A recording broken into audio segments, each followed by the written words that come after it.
તો આ તરફ વડોદરા શહેરના બ્રિજની ચકાસણી કરનાર કંપની સવાલોના ઘેરામાં છે। એજન્સીના રિપોર્ટમાં સ્ટ્રક્ચર એન્જિનિયરની સહી જ નહીં હોવાનો ખુલાસો થયો છે। એજન્સી સબમિટ કરેલા રિપોર્ટ પર સવાલો ઉઠ્યા છે। શું સ્ટ્રક્ચર એન્જિનિયર વગર જ કરાઈ છે બ્રિજની ચકાસણી, તે પણ એક સવાલ છે। 3 દિવસમાં 43 બ્રિજની ચકાસણી કયા આધારે કરવામાં આવી પૂરી? પાલિકા પાસે પોતાના સ્ટ્રક્ચર એન્જિનિયર જ નથી। ચકાસણી કરનાર કંપનીએ એમડીની સાઇન સાથેનો રિપોર્ટ સબમિટ કર્યો। શું રિપોર્ટમાં સ્ટ્રક્ચર એન્જિનિયરની સહીની જરૂર નથી, તે પણ એક સવાલ છે। શું વડોદરા કોર્પોરેશને આ રિપોર્ટ માન્ય રાખ્યો ખરો?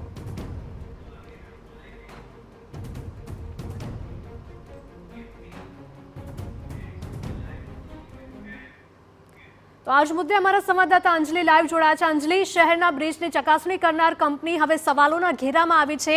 આ સાઇન વગરનું જે રિપોર્ટ છે તે સોંપવામાં આવ્યું હતું, તેને લઈને પણ સવાલો છે।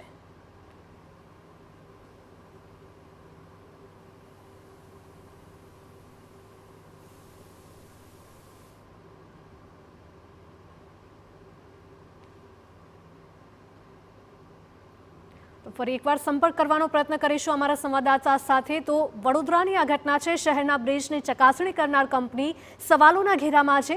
એજન્સીના રિપોર્ટમાં સ્ટ્રક્ચર એન્જિનિયરની સહી જ નહીં હોવાનું સામે આવ્યું છે। એજન્સીએ સબમિટ કરેલા રિપોર્ટ પર અનેક સવાલો ઉઠી રહ્યા છે। શું સ્ટ્રક્ચર એન્જિનિયર વગર જ આ બ્રિજની ચકાસણી કરવામાં આવી હતી? 3 દિવસમાં 43 જેટલા બ્રિજની ચકાસણી કયા આધારે પૂરી કરવામાં આવી? પાલિકા પાસે પોતાના છે।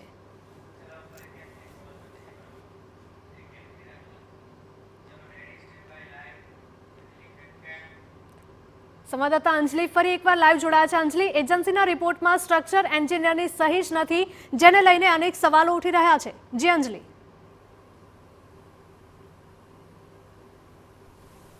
જી અંજલિ।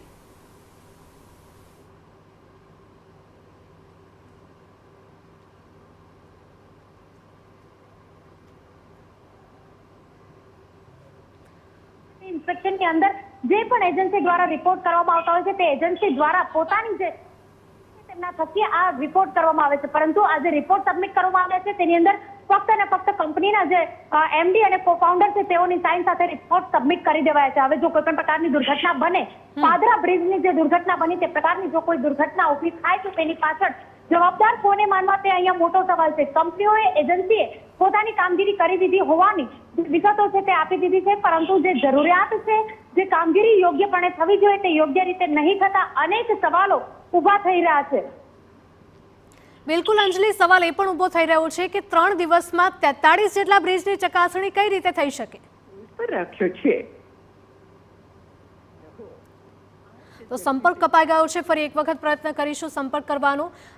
તો વડોદરાથી આ સમાચાર છે। શહેરના બ્રિજની ચકાસણી કરનાર કંપની હવે સવાલોના ઘેરામાં છે। એજન્સીના રિપોર્ટમાં સ્ટ્રક્ચર એન્જિનિયરની સહી જ નહીં હોવાનું સામે આવ્યું છે। એજન્સીએ સબમિટ કરેલા રિપોર્ટ પર સવાલો ઉઠ્યા।